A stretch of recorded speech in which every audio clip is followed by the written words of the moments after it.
Hey, what's up guys? Welcome back to my channel. It's me, your boy B Facts. दोस्तों, जब भी हम स्वतंत्र भारत के बारे में सोचते हैं, हमारे आंखों के सामने ये पर्सनैलिटीज आती है। तो आज हम इन्हीं में से एक ऐसे पर्सनैलिटी के बारे में बात करेंगे जिनकी सोच बाकी सबसे काफ़ी हटके थी। मैं इस वीडियो में नेताजी सुभाष चंद्र बोस की लाइफ से जुड़े हुए कुछ ऐसे फैक्ट बताऊंगा जिनके बारे में शायद ही आप जानते होंगे, जैसे कि उन्हें नेताजी का टाइटल किसने दिया और किस सच में प्लेन क्रैश में उनकी मौत हुई थी। इन सब सवालों का जवाब जानने के लिए वीडियो एंड तक जरूर देखिए। So guys, without wasting any time, let's begin with our intro.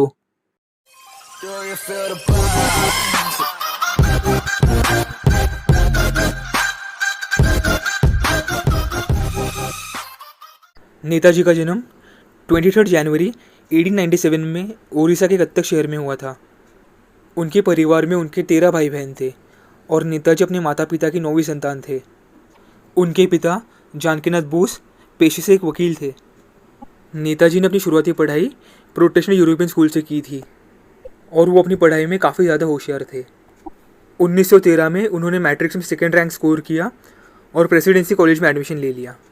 जब वह 16 साल के थे तब उन्होंने स्वामी विवेकानंद और रामकृष्ण के बारे में पढ़ा था, जिनसे वो काफ़ी ज़्यादा प्रभावित हुए।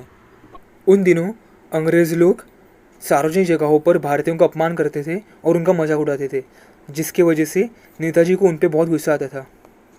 1916 में उनके कॉलेज के एक ब्रिटिश प्रोफेसर जिनका नाम ओटिन था, उन्होंने भारतीयों की मान्यताओं पर सवाल उठाया था, जिसकी वजह से नेताजी ने उन्हें मारा था।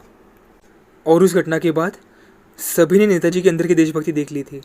फिर कुछ समय बाद 1918 में उन्होंने कलकत्ता में स्कॉटिश चर्च कॉलेज ज्वाइन कर लिया और वहाँ से उन्होंने BA इन फिलोसफी की डिग्री हासिल कर ली। 15 सितंबर 1919 में वह भारत से लंदन के लिए रवाना हो गए और उन्होंने अपने पिता से वादा किया था कि वो इंडियन सिविल सर्विसेज का एग्ज़ाम देंगे। लंदन में उन्हें यूनिवर्सिटी ऑफ कैम्ब्रिज में एडमिशन चाहिए था और उसके लिए उनके पिता ने 10,000 रुपयों की व्यवस्था करके रखी थी। नेताजी जब वहाँ पर पहुँचे तब उस यूनिवर्सिटी में एडमिशन की डेडलाइन निकल चुकी थी। फिर उन्होंने वहाँ के कुछ भारतीय विद्यार्थियों की मदद से 19 नवंबर 1919 में कैम्ब्रिज यूनिवर्सिटी में अपना रजिस्ट्रेशन कर दिया। उन्होंने mental and moral science subject select किए और सिविल सर्विसेज एग्ज़ाम के लिए अपनी तैयारी शुरू कर दी। जब ICS का रिजल्ट आया तब नेताजी का 4th रैंक आया था और वो सिलेक्ट भी हो गए थे, पर उन्होंने IAS की नौकरी को ठुकरा दिया क्योंकि उन्हें ब्रिटिश गवर्नमेंट के हाथ के नीचे काम नहीं करना था। 23 अप्रैल 1921 में उन्होंने साइन करके अपना रेजिग्नेशन दे दिया। उसके बाद उन्होंने स्वराज नाम का न्यूज़पेपर चालू कर दिया, जिसमें वह बंगाल प्रोविजनल कांग्रेस कमेटी की पब्लिसिटी करते थे। 1923 में नेताजी की बढ़ती हुई प्रसिद्धि को देख के उन्हें ऑल इंडिया यूथ कांग्रेस का प्रेसिडेंट बनाया गया।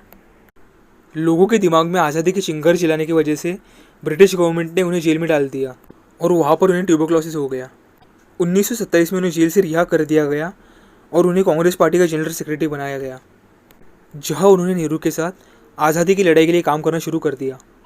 जिसके कुछ समय बाद नेताजी ने लोगों से इनकलाब जिंदाबाद के नारे लगवाए और उस वजह से उन्हें जेल में फिर से डाल दिया गया। 1930 में जेल से बाहर आने के बाद वह कलकत्ता के मेयर बन गए।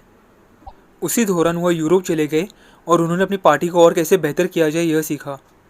तभी उन्होंने एक किताब भी लिखी जिसका नाम था द इंडियन स्ट्रगल। इस किताब में उन्होंने 1920 से लेकर 1934 के बीच में किए गए सभी स्वातंत्र्य आंदोलन को कवर किया। यह किताब लंदन में पब्लिश की गई थी, जिसकी वजह से 1935 में ब्रिटिश गवर्नमेंट ने इसे बैन कर दिया। 1938 में नेताजी ने इंडियन नेशनल कांग्रेस के सामने अपने विचार स्पष्ट करते हुए कहा कि आज़ादी हमें मांग कर नहीं मिलेगी, बल्कि हमें उसे छीनना पड़ेगा। फिर 1939 में उन्हें कांग्रेस का प्रेसिडेंट बनाया गया। उस समय गांधी जी को नेताजी का ये हिंसा वाला तरीका बिल्कुल भी पसंद नहीं था। जब नेताजी को इसके बारे में पता चला तब उन्होंने प्रेसिडेंसी के पोस्ट से इस्तीफ़ा दे दिया। उसके बाद नेताजी ने विदेशों में घूम के भारत की आज़ादी के लिए मदद मांगनी शुरू कर दी, जिसकी वजह से ब्रिटिश गवर्नमेंट ने उन्हें फिर से अरेस्ट कर दिया। जेल में नेताजी ने भूख हड़ताल शुरू कर दी और उसी कारण उन्हें 7 दिन में रिहा कर दिया गया। जेल से रिहा करने के बाद ब्रिटिश गवर्नमेंट ने उन्हें उनके ही घर में हाउस अरेस्ट कर दिया और 24 घंटे CID की उन पर नज़र रहा करती थी। उस समय वर्ल्ड वॉर 2 शुरू होने वाला था और ब्रिटिश गवर्नमेंट चाहती थी कि भारतीय सैनिक उनकी तरफ से लड़े, पर नेताजी इस चीज़ के सख्त खिलाफ थे। वह नहीं चाहते थे कि भारतीय सैनिक अंग्रेज़ों के लिए अपनी जान गंवाए। तभी उन्होंने सोचा कि भारत को आज़ाद कराने के लिए उन्हें जर्मनी जाना होगा और हिटलर की मदद लेनी पड़ेगी।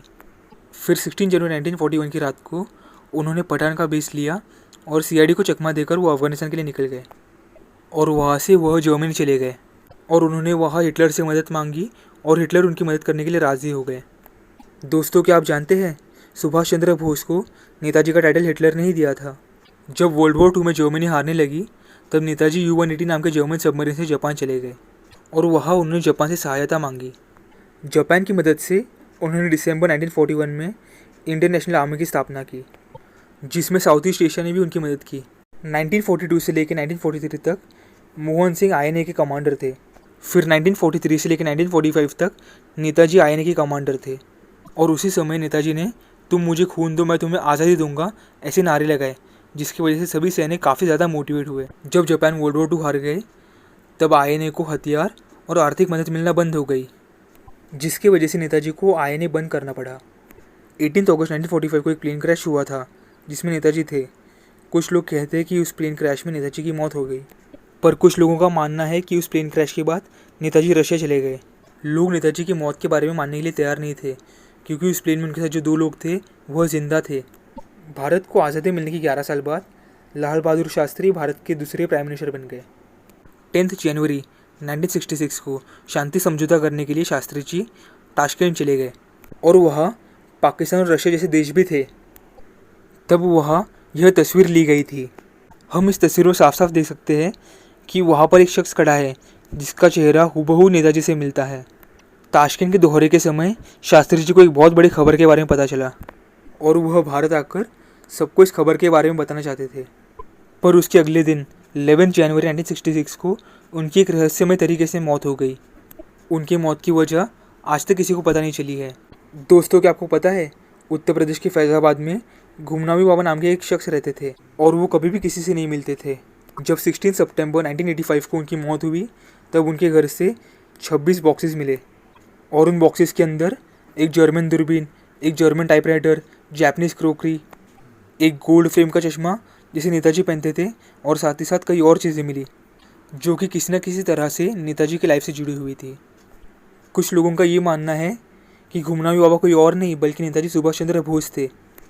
आपको इसके बारे में क्या लगता है, मुझे कमेंट सेक्शन में बताइए। सो गाइस, आज के लिए बस इतना ही। अगर आपको वीडियो अच्छा लगा तो वीडियो को लाइक करो, चैनल को सब्सक्राइब करो यार। Thank you so much guys for watching this video.